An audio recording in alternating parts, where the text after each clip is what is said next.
Good afternoon. My name is Dawn Evenson. I am founder and CEO of I Lead Schools, and I come to you with 33 years of an education.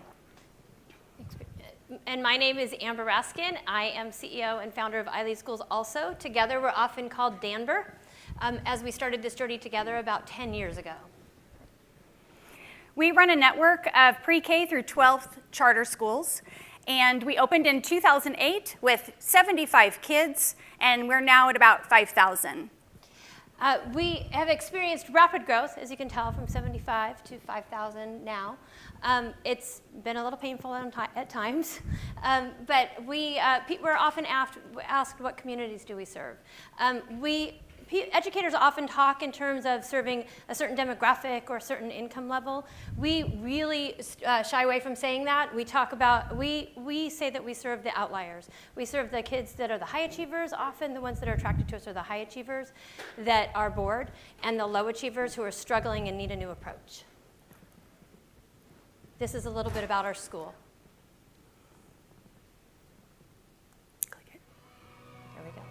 Who said your education had to start in college?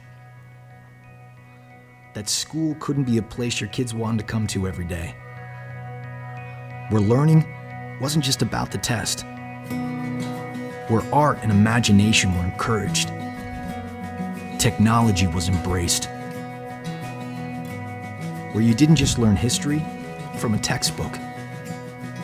Where your kids were encouraged to find their own voice, to try it differently. Place that wasn't about what you got wrong, but for trying to get it right. Invested in finding that one special thing that makes you, you. At I Lead Schools, we don't just encourage students to dream, but to dream big. There's a leader in every child.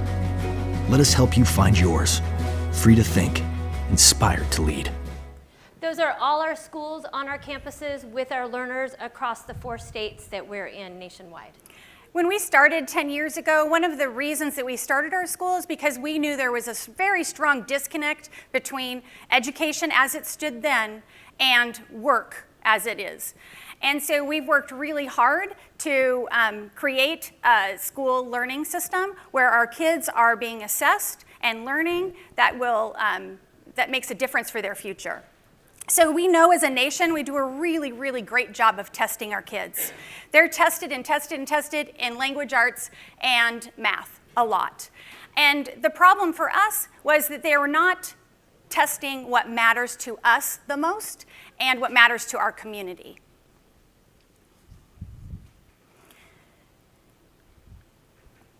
So our approach is project-based. We have several projects we're going to run through and talk to you about, and then afterwards Don will talk to you about assessment.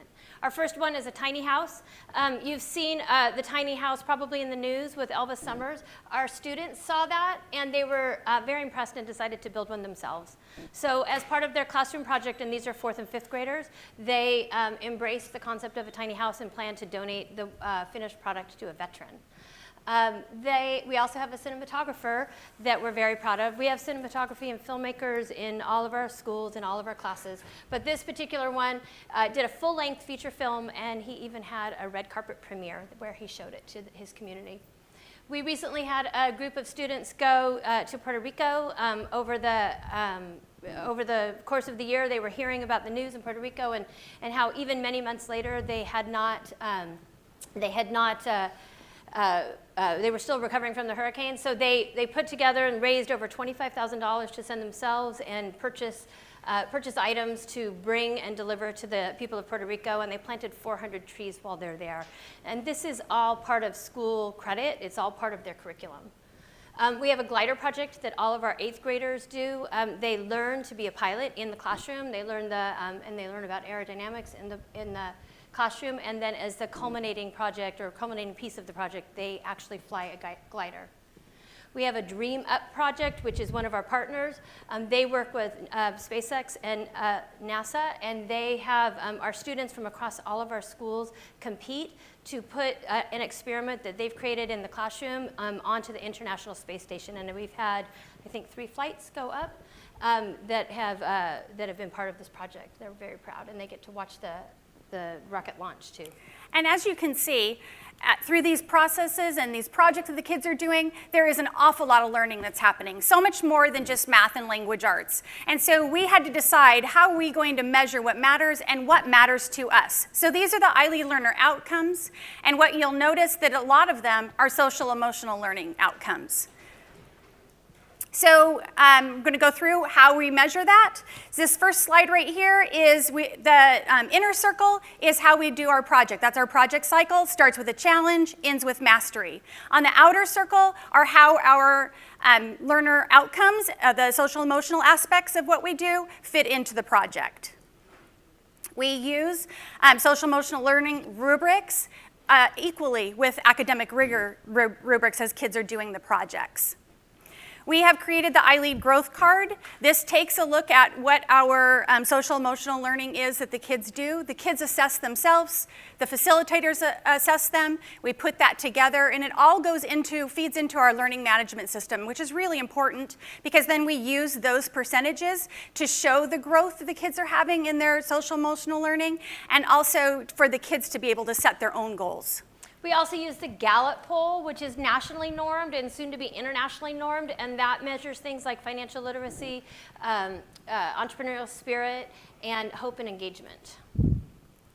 We also have portfolios in all of our classes and classrooms. And all of these aspects of our curriculum are really important because it comes down to their individualized learning plan, which all of our students have. And this is what they use to measure their social emotional goals. So they do 2 academic goals and 1 social emotional goal, and then they revisit that all year and specifically at the learner-led conferences. We invite you all to come visit our schools. We're very passionate about our different delivery of curriculum and assessment.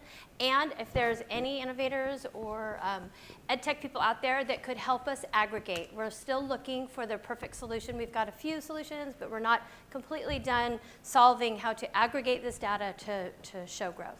Our 11 schools are really spectacular. They're fun to visit, and we are revolutionizing not just assessments, but also learning in general. So thank you so much. Thank you.